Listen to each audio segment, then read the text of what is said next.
जो स्त्रियां अपने पति को पुरुषों को धोखा देकर के दूसरे पुरुषों के पास भागती हैं, तो मां लक्ष्मी रुक्मणी मां से ऐसी स्त्रियों के बारे में क्या कह रही हैं, यह प्रमाण एक बार आप स्वयं ही देख लीजिए। अब देखिए, ये लक्ष्मी रुक्मणी संवाद है। इसमें बताया गया है, लक्ष्मी मां कह रही है रुक्मणी से कि किन स्त्रियों के पास मैं कभी नहीं आती। लिखा हुआ है कि इसके बाद लक्ष्मी जी ने कहा, बहन रुक्मणी, अब मैं उन स्त्रियों की बतलाती हूं जिनसे मैं अप्रसन्न रहती हूं, जिनको मैं धिक्कारती हूं। कौन है वो स्त्रियां?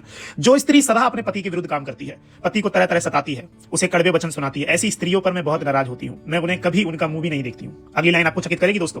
जो स्त्री अपने पति का घर छोड़कर दूसरे के घर में रहने को आतुर है, दूसरे पुरुष पर प्रेम रखती है, ऐसी स्त्रियां नरक के कीड़े बनती हैं। मैं सपने में भी ऐसी स्त्रियों के पास नहीं जाती। जो स्त्री बेशरम है, झगड़ालू है, लड़ाईखोर है, कड़वा बोलती है, ऐसी स्त्रियों के पास भी मैं नहीं आती हूं। और नीचे लिखा हुआ है कि जो अपवित्र रहती है, बहुत सोती है, आलस, बड़ों का कहना नहीं मानती और चीजों को जहां मर्जी वहां फेंक देती है, ऐसी स्त्रियों भी मुझे कभी अपना नहीं बना सकती। इसका ज्योतिष कारण अगर आप समझने की कोशिश करें, जो शुक्र होता है ना, पुरुषों का जो शुक्र होता है वो पत्नी होती है, और स्त्रियों का जो शुक्र होता है वो उसका पति होता है। जब शुक्र खराब होता है कुंडली में, तो कहा जाता है मां लक्ष्मी की पूजा करो।